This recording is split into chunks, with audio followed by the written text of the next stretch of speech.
औज़ुबिल्लाहिमिनश्शैतानिर्रजीम बिस्मिल्लाहिर्रहमानिर्रहीम। अस्सलाम वालेकुम नाज़रीन, मैं हूं आपका मेज़बान चौधरी शहबाज राई और आप देख रहे हैं प्रोग्राम अवाम से हुकाम तक। नाज़रीन, आज बात करेंगे रोज बरोज बढ़ती महंगाई की, बेरोजगारी की और बदअमनी की। इसके साथ साथ बात करेंगे जहां पर बेरोजगारी है, महंगाई है, दो वक्त की रोटी से परेशान है आवाम, और वहां पर अगर बात की जाए एक सियासी पार्टी जो कहा जाता है कि हम पाकिस्तान की सबसे बड़ी पार्टी हैं, अगर उनकी बात की जाए तो आपस में एक दूसरे लीडरान पर करोड़ों रुपए के करप्शन का, बद इंतजामी का इल्जामात लगाए जाते हैं। इस पे बात करेंगे कि ये जो करप्शन के इल्जामात लगाए जा रहे हैं, बेजाब्तियों के इल्जामात लगाए जा रहे हैं, वो कोई अपोजिशन पार्टी, इक्तदार का अरकान, वो ऐसा इसमें कुछ नहीं है। अगर बात की जाए मिसाल यूसुफजई की, तो उनका कहना है कि सलमान अकरम राजा ने पार्टी टिकट्स पैसे लेके फरोख्त किया है, और सलमान अकरम राजा का कहना है कि 40 से 50 करोड़ रुपया जो आया था खान की रिहाई के लिए और जो लोग इनके असीरान हैं उनके लिए, उसका अभी तक कोई इकदामात नहीं किए गए कि वो पैसा कहां गया। पहले कहा जाता था अली अमीन गंडापुर बताएंगे, फिर कहा गया कि सुहेल अफरीदी बताएंगे। इसके बाद बात करेंगे नाजरीन कि पार्टी फंड 50,000 रुपया कहा जा रहा है कि पार्टी फंड कोई पाकिस्तान तहरीक इंसाफ का कोई भी मेंबर अदा नहीं कर रहा, और बहुत सारे मेंबरान का यह भी कहना है कि जो पेशावर में जलसा हुआ है वो हमने फंड देने के बाद उसको कामयाब बनाया है, तो पार्टी फंड भी हम दे देंगे। यानी कि अब 50,000 रुपया भी जो फंड है वो पार्टी में ओहदेदारान जो है वो देने को तैयार नहीं। इस पे बात करेंगे। इसके साथ साथ सबसे अहम बात, पंजाब असेंबली में इस्तेकाक कमेटी जो है उसमें एक कंप्लेन दायर की जाती है आरपीओ फैसलाबाद के अगेंस्ट, और उसको जो अरकान असेंबली हैं वो गजनफर अब्बास चीना, जो कि इससे पहले इस तरह की कंप्लेंट्स आती थी कि उसके बड़ी मुखालफत किया करते थे, और अब वो खुद को क्यों कानून से बालातर समझ रहे हैं, इस पे बात करेंगे। इसके साथ साथ तमाम सूबे जो हैं, अगर बात की जाए पंजाब की, केपीके की, सिंध की, कारकर्दगी के हवाले से बताया जाता है कि हम एक से दूसरे से आगे बढ़ते जा रहे हैं, मगर अगर अवाम की बात की जाए तो अवाम की परेशानी जो है, मुश्किलात हैं, वो रोज ब रोज बढ़ती जा रही है। इन तमाम चीजों पे बात करने के लिए हमारे साथ स्टूडियो में मौजूद है सीनियर रहनुमा है पाकिस्तान मुस्लिम लीग नून के खालिद घुमन साहब। सर, आपको वेलकम करते हैं। इनके साथ तशरीफ रखते हैं सीनियर रहनुमा है पाकिस्तान पीपल्स पार्टी के असगर कायरा साहब। सर, आपको वेलकम करते हैं। इनके साथ तशरीफ रखते हैं पाकिस्तान तहरीक इंसाफ के सीनियर रहनुमा है मलक शजात जिंदरान साहब। सर, आपको भी वेलकम करते हैं। सर, सबसे पहले आप ये बताइएगा घुमन साहब कि आप क्या समझते हैं कि जो पीटीआई पाकिस्तान तहरीक इंसाफ एक दूसरे पे इल्जामात लगा रही है, ये अपने लिए नहीं कुछ कर पा रहे, तो आप समझते हैं कि अवाम के लिए कुछ कर पाएंगे? बिस्मिल्लाहिर्रहमानिर्रहीम। पहली तो बात यह है कि जी पीटीआई का इंटरनल अफेयर है, इस पर बात करना मेरे लिए कोई, मैं नहीं समझता। लेकिन सलमान अकरम राजा साहब को जाती तौर पे जानता हूं, इंतहाई प्रोफेशनल, महंगे वकील हैं वो।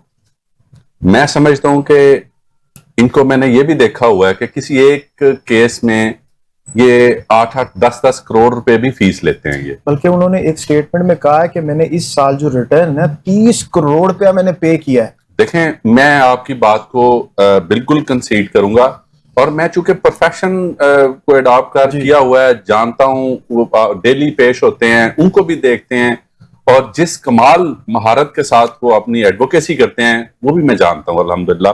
लेकिन बतौर वकील वो एक बहुत कामयाब तरीन इंसान है।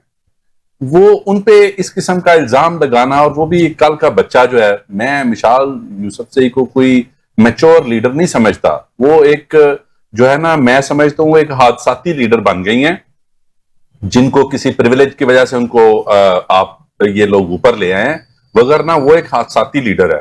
ठीक है, वैसे तो इनकी सारी पार्टी में हादसाती लीडर्स ही हैं, लेकिन सारी पार्टी में हादसाती लीडर्स हैं, लेकिन बात यह है कि ये कुछ ज्यादा ही हादसाती हैं। सलमान अकरम राजा एक प्रोफेशनल इंसान है, उनके ऊपर ये करप्शन का इल्जाम लगाना एक इंतहाई जाहिलाना हरकत है। ये बिल्कुल मैं समझता हूं कि ये इसको पार्टी को भी कंडेम करना चाहिए कि इस किस्म के बंदे के ऊपर इस किस्म का इल्जाम अच्छा नहीं लगता। ठीक है, मैं तो उन पे जो राय दे रहा हूं, तो घुमन साहब बड़े सख्त अल्फाज इस्तेमाल किए। उन्होंने कहा मैं लानत मारता हूं, लानत भेजता हूं ऐसे ओहदे पर। सर, ये आज की बात नहीं है, ये जब से मोहतरम वजीर आजम थे न्याय साहब, उस वक्त से इनकी कोई 10 दफा इस बात पे जो इख्तिलाफी मामलात हो चुके हैं, तो इनके उस वक्त के चेयरमैन न्याजी साहब ने तरले किए कि जनाब आप सेक्रेटरीशिप ना छोड़ें, आफ्टर ऑल आप चेहरा हैं। दो ही तो चेहरे थे, दो तीन, हामिद खान साहब थे, वो भी वकील, वो भी इनकी इन हरकतों और इनकी मैं अब नहीं कोई सख्त लफ्ज इस्तेमाल करना चाहता, इनकी पार्टी की हरकतों की, वजीर आजम की हरकतों की वजह से वो पार्टी छोड़ गए थे। उसके बाद सलमान अकरम राजा थे, ठीक है, वो भी पार्टी से जान छुड़ा रहे हैं कि किसी तरह हमारी इनसे जान छूटे। वो एक होते थे साहब, इनके वाइस चेयरमैन भी रह चुके हैं पार्टी के, जस्टिस वजीउल हसन साहब, वो भी एक बहुत बड़ा नाम, एक ईमानदारी का मंबा इंसान, वो भी पार्टी छोड़ गए इसी वजह से कि यहाँ पे क्या हो रहा है, ये लोग क्या कर रहे हैं। आप वैसे असूली तौर पे देखें तो जितनी इनकी पुरानी लीडरशिप है, फौजिया कसूरी साहिबा थी, ठीक है, कुछ और ऐसे जिनको सियासतदान कहा जा सकता, जिनको सियासतदान कहा जा सकता था, जो एक माटो लेके चले थे, जो एक नजरिया लेके चले थे, जिनकी पार्टी जो इस बात पे चली थी कि 1 करोड़ घर देंगे, 50 लाख नौकरियां देंगे, अवाम यहां पे आके काम करेगी, जो एक नया पाकिस्तान देगा। लेकिन कहां पे गया वो सारा नारा? सिर्फ करप्शन की। आप लोगों ने टाइम ही नहीं पूरे करने दिए। वो कहते हैं 1.5 साल था, उसमें हमने सब कुछ कर दिया। मैं छोटी सारी बात बता देता हूं कि 3.5 साल ये अपना लेके आए थे, पहले 100 दिन का प्रोजेक्ट लेके आए थे। इनके पास बड़े बड़े अरस्तू थे कि जिन्होंने आके मुल्क को इस तरह संवारना था कि पहले 100 दिन में इन्होंने, बल्कि एक अरस्तू था कि पहले दिन उसने वो $2 अरब लेके आना था कि पता नहीं $20 अरब लेके आना, $200 अरब लेके आना था। एक $100 अरब उसने IMF के मुंह पे मारना था, और एक $100 अरब जो था ना, नाम तो नहीं था अजीब, मैं क्या आप जानते हैं सारा, और $100 अरब जो था उसने पाकिस्तान के अवाम पे लगाना था। जब हुकूमत आई, मैंडेट मिला, तो जो कुछ हुआ वो आपने तो 50,000 रुपया भी कोई पार्टी फंड नहीं दे रही क्या? जी, अब बात यह है कि पहले भी कोई नहीं था दे रहा। पहले भी वो जो इनके फॉरेन लॉर्ड्स थे ना, वो जो बाहर के जो लॉबीज थी, जूइश लॉबी थी, इंडियन लॉबी थी, वो जो साबित हुआ है अदालतों में कि इनकी फंडिंग जो है, जो अभी भी केस चल भी रहा है, पेंडिंग भी, और साबित भी हो चुका है कि ये फंड कहां से आए हैं, ये अदालतों ने बताया है कि ये फंड कहां से आए हैं। इस तरह के इल्जामात थे, तो वो चीजों को ये ऑन कर देंगे कि बाकी हम फंड रेजिंग करते रहे। जिस तरह उन्होंने कहा अमेरिका से 40 से 50 करोड़ आया, और वो कहां गया? बिल्कुल सर, मैं उसी चीज को आपको यही बात कहने की कोशिश में हूं कि असल में ये लोग, ये जो बैठे हुए ना हादसाती लीडर, अभी देखें, मैं एक छोटी सी बात बताता हूं आपको। ये बाहर जाके बैठ जाते हैं कुछ ऐसे सस्ते टिकटॉक टॉकर्स जो हैं, वहां पे जो अपनी वो उन्होंने अपनी वो लाइकिंग बढ़ाई हुई है, और उनके पेशे नजर वो ऐसे जज्बाती किस्म के डायलॉग बोलते हैं कि एक बच्चा है, सुना है कि 15 साल का, उधर से सऊदी अरब पे उसने कोई ऐसी स्टेटमेंट जारी की है जज्बाती होकर कि आज वो जेल की सलाखों के पीछे है सऊदी अरब में। ये क्या जुल्म हो रहा है? ये इंतहा दर्जे की जो इस मुल्क के साथ, इस अवाम के साथ। मैं सर एक छोटी सी बात यहां पे आपको बताना चाहूंगा, यकीन करें कि मेरे मुल्क, इस सब कॉन्टिनेंट का जो एरिया है ना, इस जैसा एरिया पूरी दुनिया में कहीं नहीं है। बिल्कुल, खुदा की कसम, आप इखलाकी तौर पे देखें, आप सोशली आप देखें, आप किसी की तरह भी देखें, जितने चैलेंजेस ये सब कॉन्टिनेंट फेस करता है ना, और अभी तक ये अल्हम्दुलिल्लाह जिंदा है, खास तौर पे पाकिस्तान, ठीक है। ये अमेरिका, ये इंग्लैंड, ये पता नहीं कैसे लोग इन जगहों के नाम देते हैं, क्या है उनमें? जहनी बीमार लोग। साफ तो है ना, यहाँ तो वो है ये नहीं, देखें वहां पे क्या बेइंसाफी नहीं होती, वहां पे ये करप्शन नहीं, जितनी पाकिस्तान में होती है इतनी वहां पर भी होती है। सर मैं आप देखें, क्राइम रेशो किधर जाता है? फंडामेंटल राइट ही क्राइम रेशो सर, एक साबका प्राइम मिनिस्टर है, उसकी मुलाकातें बंद हैं, उससे इलाज मुआवजे का उसकी पार्टी, यही तो सिर्फ एक आपसे एक गिला शिकवा करते हैं कि इलाज करवाने दें। आप तो वो रिहाई से खत्म कर दिया, आप वो सिर्फ आ गए इलाज पे, आप लोग इलाज भी नहीं करवाते। जॉन एफ कैनेडी से लेके ना, तो आज तक की बात करूं ना, अगर ट्रंप के साथ भी, तो जहां पे एजेंसीज को, उनकी को भी जो चाहिए होता है ना, वो करते हैं, इसी तरह अचीव करते हैं। ठीक है, बिल्कुल। जो भी उनका वो अपनी पॉलिटिक्स है ना, इंटरनल पॉलिटिक्स, एस्टैब्लिशमेंट पॉलिटिक्स है, उसी को मेंटेन करते हैं, ठीक है। अब बात, चूंकि पाकिस्तान को हमने एक जो डिस्कशन पॉइंट बनाया हुआ है, जिस सस्ते साफी या सस्ते एनालिटिक का, मैं आपकी बात नहीं कर रहा ना, अपने पाकिस्तान की बात कर रहा हूं, मैं बाहर के लोगों की बात कर रहा हूं, जो लॉबीज को रिप्रेजेंट करते हैं, जो पाकिस्तान को डिमोरलाइज करना चाहते हैं, जो पाकिस्तान को डिस्टेबलाइज देखना चाहते हैं, वो लोग पाकिस्तान को डिस्कस करते हैं, गलत डिस्कस करते हैं, जिसकी लाइन हम पकड़ लेते हैं, जो सिर्फ हम अपनी पॉलिटिकल एनिमिटी पे, पॉलिटिकल ऑपोजिशन पे उस लोगों को, उस बात को लेकर चल पड़ते हैं और मुल्क की बदनामी की तरफ चल पड़ते हैं। वगरना पाकिस्तान जैसा खिता, पाकिस्तान जैसा मुल्क, पाकिस्तान जैसी इकोनॉमी को चलो मैं बाहर निकालता हूं, वो इस पे मैं बात नहीं करूंगा क्योंकि वो वाकई उसमें थोड़ी सारी हम चैलेंजेस फेस कर रहे हैं। क्या कुछ नहीं फेस किया, चैलेंजेस बहुत सारे चैलेंजेस। देखें, मैं आपको बात बताऊं, ये पाकिस्तान ही है कि जिसको नो कॉन्फिडेंस मोशन होने के अगले दिन यहां का प्राइम मिनिस्टर कहता है कि कल पाकिस्तान श्रीलंका बन जाएगा, लेकिन ये अवाम, ये पाकिस्तान, ये सियासतदान जो आज यहां पे बैठे हुए हैं, जो आज इस मुल्क की बका के जामिन हैं, जिन्होंने इस मुल्क को जंग जितवाई, जिन्होंने पूरी दुनिया में नाम रोशन किया, और उस रोशनी में, उस मोहब्बत और इज्जत और इस पाकिस्तान की जो लाइमलाइट में इस हद तक आए कि आज आपने इस्तांबुल और मक्का अकॉर्ड किया है, आपने अमेरिका को आपने फैसिलिटेट किया, आपने ईरान को फैसिलिटेट किया, आपने वो काम कर दिखाए कि दुनिया अवाम को कब करेंगे? अवाम देखें मैं मेरी बात सुनो, रिलीफ चाहिए ना, सिर्फ अवाम का सिर्फ एक ही मोटो का रिलीफ चाहिए, वो कब मिलेगा इसको? देखें, ये एक, मैं यहां पे वेरी रिस्पेक्टफुली, देखें ये बात जरा दूर चली जाएगी, यहां पे अवाम का अपना कसूर भी है।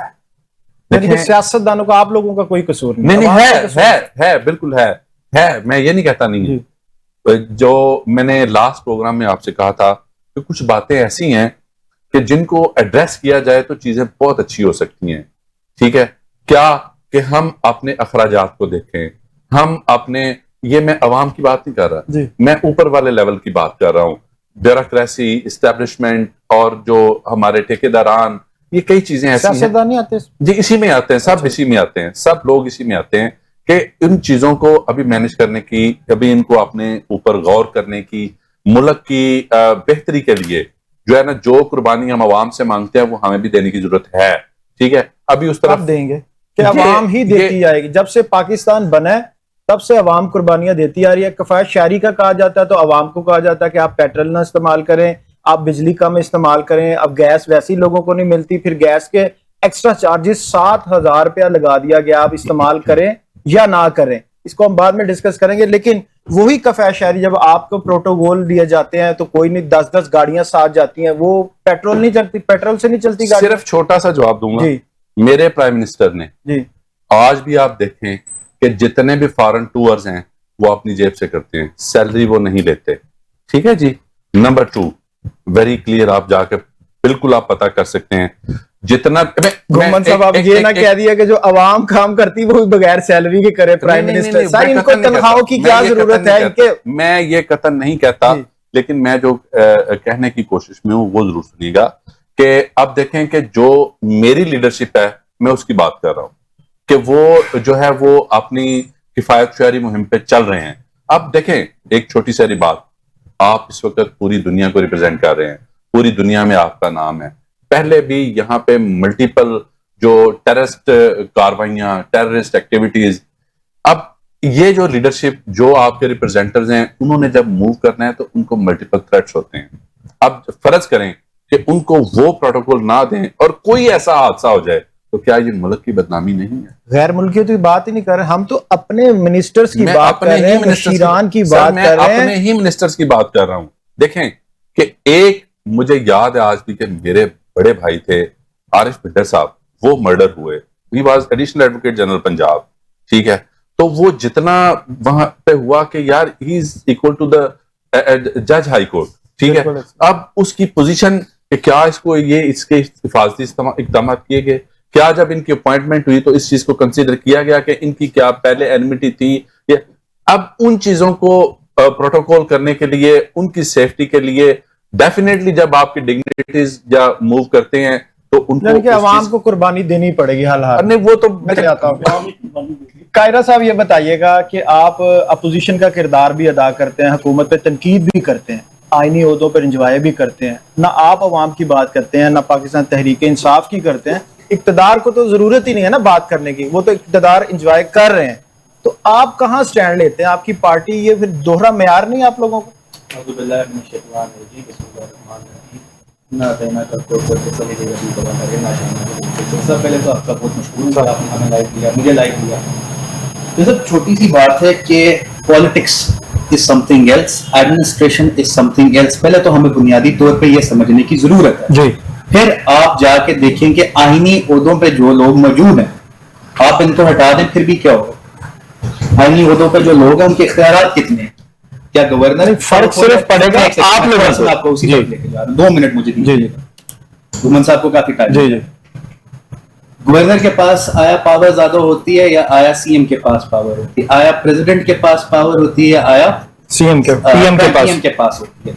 रही बात ऑपोजिशन की, तो हमने तो ऐलान चेयरमैन बिलावल भुट्टो जरदारी साहब ने कह दिया हुआ है कि अब आपकी उल्टी गिनती शुरू।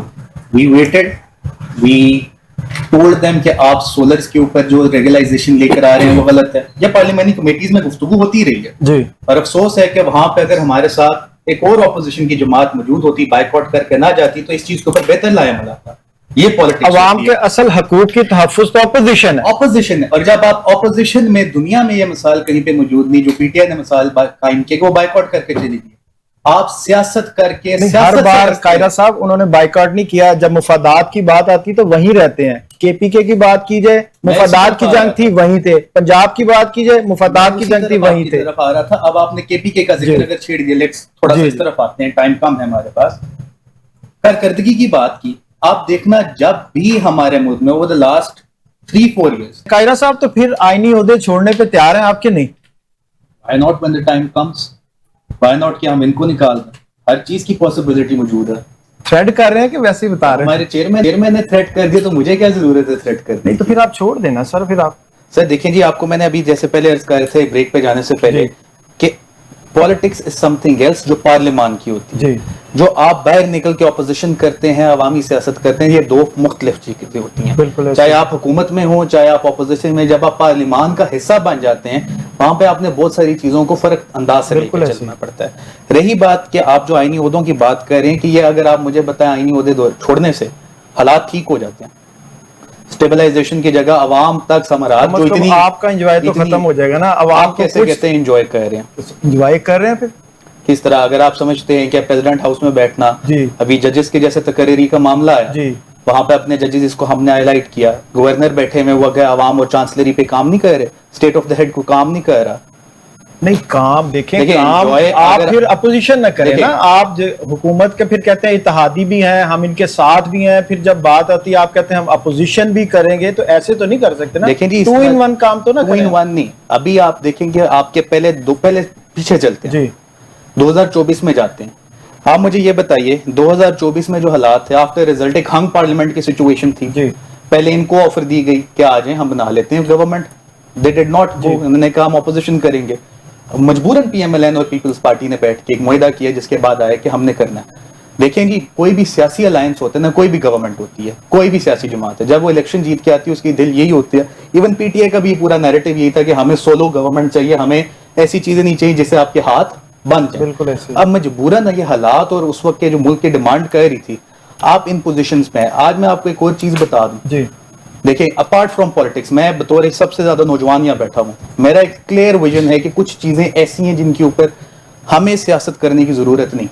उनमें से चंद एक चीजें आ जाती है मुल्क की मईशत। हुआ क्या कि 22 से लेकर 24 तक इस चीज के ऊपर पॉलिटिक्स हुई है, रिजल्ट ये हुई है कि अवाम में फ्रस्ट्रेशन निकली है, बिल्कुल ऐसे, सियासी जमातों में फ्रस्ट्रेशन बढ़ी है, और ये है कि यहाँ पे मायूसी का माहौल बना है। कोई पॉजिटिव चीज भी होती है तो हम लोग उसमें नेगेटिव ढूंढ रहे होते हैं। आप आज मुआशी हालात में, आपको पता है आज स्टेट बैंक ने जो पूरा हमारा रिजर्व बिलियंस ऑफ 2.5 से उठा के 18-17 तक ले गए, आज ये कम हो जाए तो हम दोबारा स्टेबलाइजेशन से पीछे हट जाएंगे, हम 2022 वाले हालात में चले जाएंगे। बात ये है कि जो मैं भी अवाम के नजरिए से देखूंगा ना, मैं भी कहूंगा यार ये बंदा एंजॉय कर रहा है, लेकिन जो पीछे बरक्स जो बैठे हुए होते हैं ना, उनकी सिचुएशन फर्क होती है। हाँ, उसके अंदर चीजें रिफॉर्म हमें करने की जरूरत है, हाँ उसमें ऑस्टेरिटी मूवमेंट में इंप्रूवमेंट लाने की हमें जरूरत है, हाँ उसके अंदर हमें डेवलपमेंट और कारकर्दगी पे बात करने की जरूरत है, हमें लेजिस्लेशन पे बात करने की जरूरत है। मैं ब्रेक पे जाने से पहले आपको अर्ज कर रहा था, अभी जैसे सोलर के ऊपर रेगुलाइजेशन हो रही है, लेवी टैक्स लगा हुआ है, उसके अलावा गैस के ऊपर जागे, और मैं और आप बिजली के ऊपर भी इनकम टैक्स इस गवर्नमेंट को दे रहे हैं। अगर क्या पीटीआई इस मुकाम पे पीपल्स पार्टी के साथ अगर असेंबली में बैठी हुई होती, क्या हम इनका रास्ता बेहतर रोक सकते थे? देखें ये कोई तरीका नहीं कि बजट पे वोट होने लगा है तो वोट के दौरान आप पार्लियामान छोड़ के चले जाएं। ये तो आपको नजर आ रहा है कि आपकी जो नीयत है वो कुछ और है और आप बोल कुछ और हैं। अगर करना कुछ और चाहते हैं, अवाम को कुछ और। अब मैं आपको एक और चीज कहता हूं, आपने पहले सवाल किया कि पीटीआई के ऊपर माली करप्शन का इन्होंने एक दूसरे पे इल्जाम लगा दिया। सलमान अकरम राजा साहब हमारी लीगल वर्ल्ड के, मैं खुद लॉयर हूं, एक बहुत बड़ा नाम है और एक बहुत रिस्पेक्टेबल नाम है। उनके ऊपर इनके लिए छोटी मोटी रकम वाकईतन कोई मायने नहीं रखती। बट जो मेरा सवाल है, मैं वापस उस केस के ऊपर आऊंगा जो कि फॉरेन फंडिंग केस है। साबित हो गया बाहर से फंड आया, हमें उसकी ट्रेल दें, हमारे अदारों को ट्रेल दें, हमें पता चले कि आया जो एक बयानिया है जो गवर्नमेंट भी कहती है 9 मई को बाहर से फंडिंग हुई है वो सच साबित हो। फिर उसके बाद आप उससे आगे चलते हैं, जितने पीटीआई के लीडर्स हैं, क्या आपको इसमें प्योर पीटीआई का पुराना बंदा नजर आ रहा है? क्या आपको वो नजर आ रहे हैं जिन्होंने गली मोहल्ले से उठ के या पार्लियामान की सियासत की है? Where are they? वो सब पीछे बैठे हुए हैं।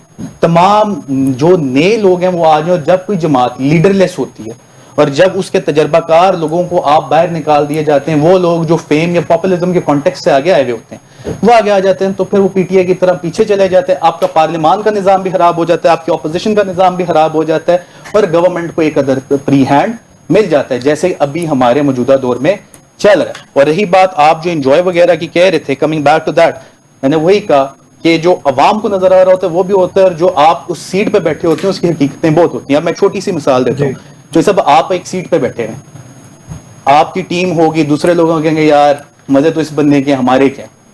मैं अगर कारोबार कर रहा हूँ, मैं जॉब कर रहा हूँ, मैं हमेशा दूसरे बंदे को यही कहूंगा कि जी ये बंदा एंजॉय कर रहा है। बट ये है कि अगर आप उसके शूज में आके देखें तो फिर आपको रियलिटीज भी पता चलना शुरू हो जाएंगी। लेकिन हाँ, दूध की नहरें नहीं बह, और अब आप पार्लियामान में निकलें और पार्लियामेंट्री सियासत करें, या अगर आपने निकल के अवामी सियासत करनी है तो पहले आए पख्तूनख्वा की कारकर्दगी हमें दिखाएं। कुछ तो बेचने के लिए हो 13 साल में। टूरिज्म वहां नहीं डेवलप हुई, हॉस्पिटल्स वहां नहीं डेवलप हुए, एबटाबाद जितना हसीन शहर था वहां पे पानी खड़ा होना शुरू हो गया। सिंध में कुछ है बताने? बिल्कुल है। क्या NICVD कहाँ पे है, गैम्बट कहाँ पे है, खैरपुर जाके देखे, सखर में यूनिवर्सिटी जाके देखे, कराची में साउथ एशिया का सबसे बड़ा हॉस्पिटल्स का बेड है। देखिए डेवलपमेंट के दो तरीके हैं, एक होता है कि एक डेवलपमेंट है जैसे कॉस्मिक डेवलपमेंट करती है PML, जिसमें आपको ब्रिजेस नजर आते हैं, जिसके अंदर आपको रोड, सड़कें, मोटरवे नजर आती हैं। दूसरे आते हैं अवामी प्रोजेक्ट्स भी आते हैं, दोनों हैंड इन हैंड चलने चाहिए। बट हेल्थ सेक्टर जितना अच्छा सिंध का किसी और सूबे का नहीं, प्लस जितनी गवर्नमेंट यूनिवर्सिटीज इस वक्त वहां ऑपरेट कर रही हैं वो यहाँ पे नहीं कर रही। इन द लॉन्ग रन कुछ चीजों का फायदा ज्यादा होता है, कुछ चीजें मैं और आप रोज यूज करते हैं ना तो हमें वो बेहतर लग रही होती हैं। तो सिंध में क्या बिल्कुल है। फिर तो उसके बाद आपका जो दुनिया का सबसे बड़ा प्रोग्राम का साफ है वहाँ आपके लाहौर में। लाहौर से आप लाहौर को सिंध को आप कंपेयर करते हैं? बिल्कुल कर सकते हैं, पाकिस्तान का शहर नहीं है, न्यूयॉर्क का शहर है। पाकिस्तान का शहर तो है, लेकिन अगर कारकर्दगी की बुनियाद पे अगर आप करना चाहें पंजाब और सिंध को। सर आप पहले तो आ जाए बजट के ऊपर जी। आप मेरे साथ चलिए गुजरांवाला, आप मेरे साथ, बल्कि गुजरात मेरे होम टाउन में है जी, हम गुजरात फिरते हैं, आप गुजरात का हाल देख लें, फिर मैं आपसे उसके ऊपर गुफ्तगू कर लूंगा। शेखुपुरा चले जाए, यानी कि पंजाब लाहौर ही है सिर्फ, ऑफ कोर्स तख्ते रायविंड है, साउथ पंजाब चले जाए। ना करें, मैं खामोशी से अपने भाई से सुन रहा हूँ, लेकिन ऐसी बात नहीं है। मैं छोटी सी एक चीज, मैं डस्का का रिहायशी हूँ, ठीक है जी, डस्का का बेसिकली। अगर आप मुझे 2 मिनट बस दे दीजिए, फिर आप प्लीज मिनट ही दो रह गए, जिंद्रान साहब बेचारे ऐसे ही चले जाएंगे। वैसे ये है कि अगर बात कीजिए इसमें भी कोई शक वाली बात नहीं है, लाहौर में डेवलपमेंट है, पंजाब ऐसा ना करें। मैं कहता हूँ जिंद्रान साहब को मौका मिले फिर बारी मिले तो फिर ठीक है। आप बताइएगा कि जो आपके अंदरूनी इख्तलाफात चल रहे हैं इसमें डे बाय डे जो है इजाफा होता जा रहा है, आप क्या समझते हैं, पार्टी को नुकसान नहीं हो रहा इससे आपकी? नहीं देखिए, कोई सबसे पहले तो मैं इकबाल भाई आपका शुक्रिया अदा करता हूँ कि प्रोग्राम में आपने जो किया। और बात यह है कि जो आपने स्टार्ट में क्वेश्चन लिया सलमान अकरम राजा और शाह यूसुफ के हवाले से, देखें वो बिल्कुल सो यंग लड़की अभी सेनेटर बनी है और सलमान अकरम राजा एक बहुत बड़ा नाम है, उनके जितने इल्ज़ाम है विदाउट एनी एविडेंस है, ठीक है, और उन्होंने उसको टोटली रद्द किया है कि मैं उसकी इस बात को मानता ही नहीं, अगर कोई सबूत है तो मीडिया में सामने लाए, बोलने से तो नहीं कुछ होगा। दूसरी बात यह कि पार्टी का इंटरनल मामला है, वो भी पार्टी की एक लीडर है सलमान अकरम राजा साहब, जनरल सेक्रेटरी। बात ऑन एयर आके कर रहे हैं, सोशल मीडिया पे कर रहे हैं। इसमें देखिए सलमान अकरम राजा साहब नो डाउट एक बहुत बड़ा नाम है और पार्टी के लिए इन हालात में वो जितनी कुर्बानी दे रहे हैं कोई नहीं दे रहा। मैं अक्सर हम उनके साथ होते हैं, आज वो कराची है, कल इस्लामाबाद है, परसों पेशावर है, ठीक है। कंटिन्यूसली उनका तो वकालत उन्होंने बिल्कुल ही छोड़ दी हुई है, लेकिन उसके बावजूद उनकी वकालत बहुत अच्छी है, उनका बड़ा नाम है, बड़े 25-30 करोड़ का महीना आराम से कमा लेते हैं इस सिनेरियो में भी, क्योंकि उनको जरूरत नहीं है। भाई पार्टी फंडिंग के बाद कौन सी सियासी जमात है जिसको पार्टी फंडिंग नहीं आती? लेकिन कोई पार्टी ऐसे भी नहीं कहती कि मुझे कोई मेंबर 50,000 रुपया नहीं दिया, आज तक ऐसे भी किसी ने नहीं ऐसी बात नहीं है। उन्होंने अपने तौर पर पार्टी जो भी पार्टी के हैं वो देखते होंगे उनको पैसे, वो पार्टी की जो एक बना हुआ विंग उसको सुहेल अफरीदी कहती हैं अलीमा खान मेरा फोन नहीं सुनती, वो कहती हैं ये मेरा फोन नहीं सुनते। आपकी पार्टी में अजीबो गरीब मामलात है, कोई एक लीडर नहीं है। नहीं ऐसी बात नहीं है, भैया कहना नहीं चाहता था। असल में जहां से मिशाल यूसुफ से की लाइनें हिल रही है ना कि चेयरमैनशिप जो है वहां से हट के आप मेरे पास आ जाए, वो जो दो ऐसी कोई बात नहीं है। देखिए हर पार्टी में इख्तलाफात होते हैं। देखिए 9 मई के बाद पाकिस्तान तहरीक इंसाफ ने जितने जुल्म ज्यादतियां बर्दाश्त तो किया क्यों था आपने? हमने किया ही नहीं। क्या नहीं किया? बात कर रहे हैं? देखिए आप तो अभी जो पिंडी वाला इंसिडेंट है वो तो शफी जान ने एग्री कर लिया ना, अभी पिंडी वाला क्या जी हमारा वर्कर है, कैंट दूर नहीं है, अभी जाए आपको इशारे पे रोके पहले चेक करेंगे फिर जाने देंगे। ऐसा हुकूमत बनाया गया है सिर्फ गवर्नमेंट को डिस्टर्ब करने के लिए, सारे मामला पीटीआई को डिस्टर्ब करने के लिए, अदरवाइज तो कोई ऐसा नहीं। क्या डॉक्टर यास्मीन राशिद है, मियां मोहम्मद रशीद है, ये क्या दहशतगर्द? डॉक्टर यास्मीन राशिद की आपने वीडियोस नहीं देखी? देखी है, लेकिन वो कोर्ट कमांडर हाउस तो नहीं गई ना, वो नहीं, वो तो बल्कि रोक रही है कि अंदर कोई भी ना जाए। सर आप तो आप घर के ऊपर ले जाएं और उसको जाके कहें जी अब अंदर ना जाना, पहले आप उसको ले गए सबको। उन वीडियो के साथ अपने वो वीडियो भी देखिए जो प्राइवेट ट्रक से प्राइवेट बंदे उतरे हैं जिन्होंने आर्मी के शूज पहने हुए हैं, पुलिस के शूज पहने हुए हैं, और वो अंदर जाके सारे मामला कर रहे हैं। तो ये एक नैरेटिव बनाया गया है और सिर्फ पीटीआई को खत्म करने के लिए बनाया गया। आप लोग ट्रैप हो गए थे? नहीं हम ट्रैप नहीं हुए, हमें तो ये था कि अपने तो पूरा मैंने एहतजाज कर रहे थे। वो जो हसन न्याजी ने वर्दी लटकाई थी ना, वो ये सारी चीजें हैं, इनसे आप कैसे बात सकते हैं? मैं ये बात कर रहा हूँ कि देखिए चले ऐसे समझ लेंगे ट्रैप किया गया जी, ठीक है।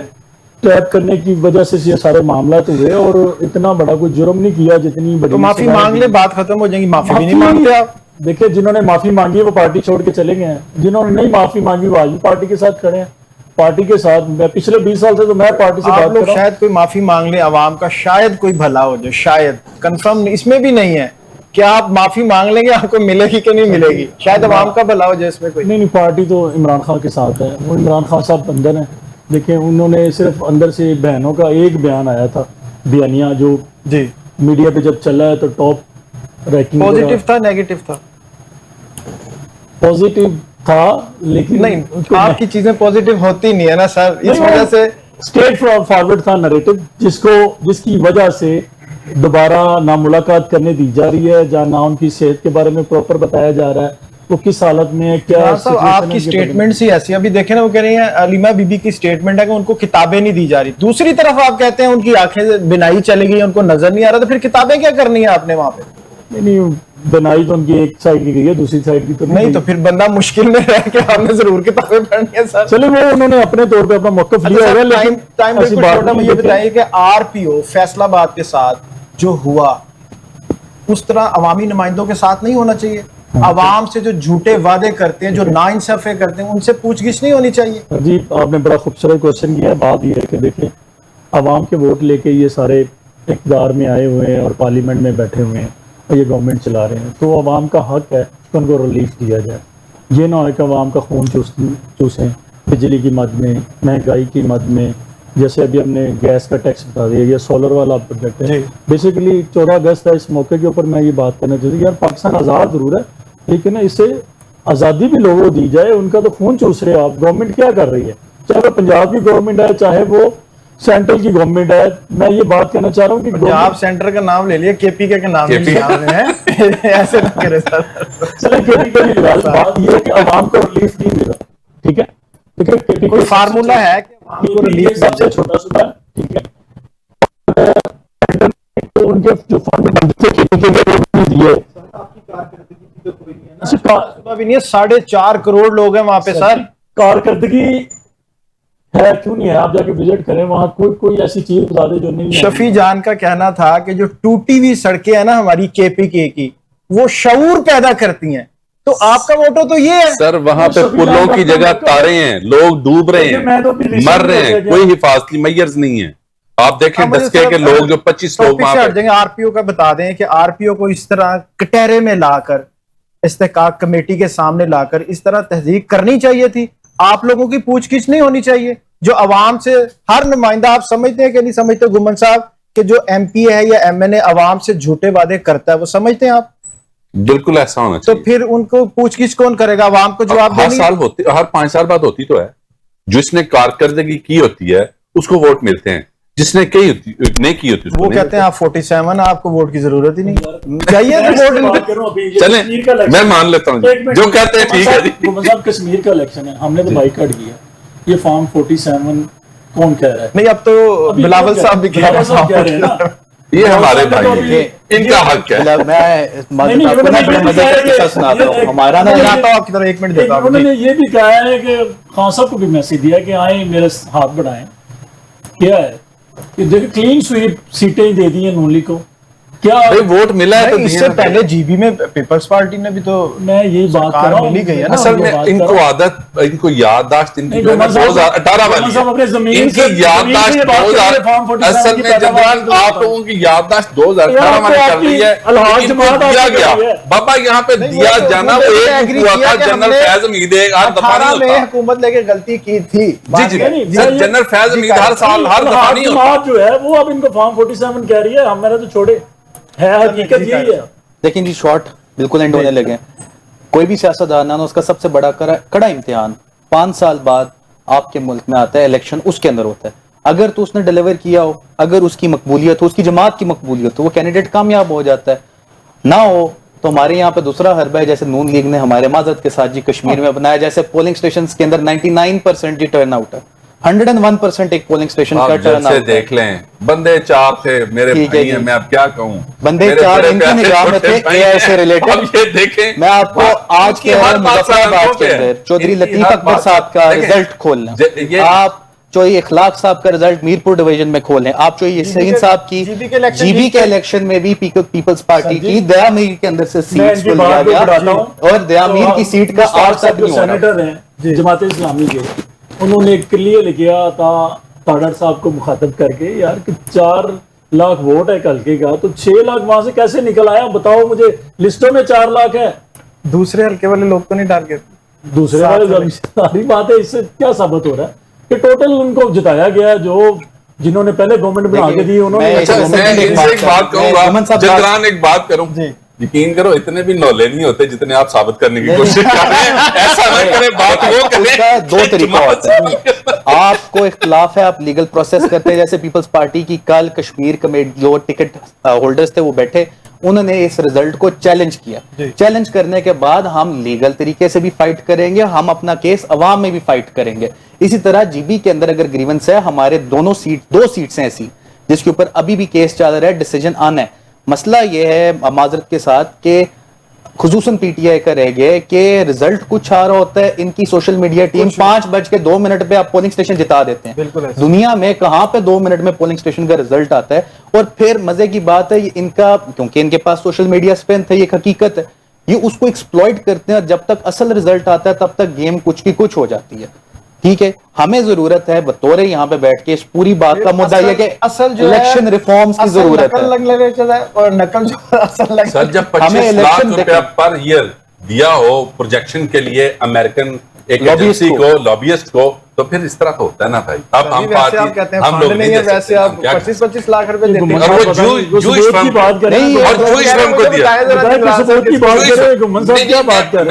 आप अपनी जमात की कारकर्दगी क्या कर रही है उस पर बात। अल्हम्दुलिल्लाह कारकर्दगी बेहतर है, तो इस टाइम ना मैं पाकिस्तान ने अपनी कारकर्दगी बेहतर है, अवाम के लिए बेहतर, अवाम के लिए कह रहा हूँ।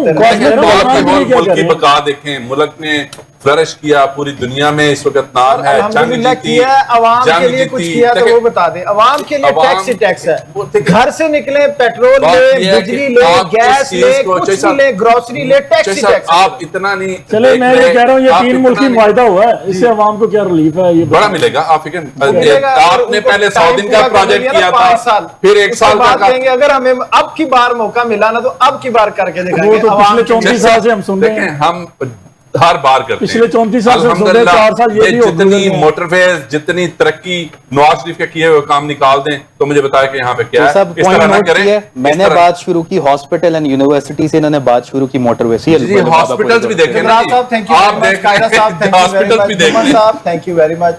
नाज़रीन, आज भी हमने कोशिश की है, सियासी पार्टियां हमारे मौजूद थी, मगर अवाम की अगर बात की जाए, अवाम को रिलीफ चाहिए, अवाम को हेल्थ चाहिए, एजुकेशन चाहिए, ग्रोसरी चाहिए। 2 वक्त की रोटी से लोग खुदकुशियां करने पर मजबूर है, और हमारी सियासी पार्टियां कहती हैं कि मुल्क मईशत की राह पे गामजन है, मईशत तरक्की की राह पर गामजन है। कैसी तरक्की है? अवाम का सिर्फ एक सवाल है, हमें रिलीफ कब मिलेगा? मुझे और मेरी टीम को इजाजत दीजिए। अल्लाह हाफिज।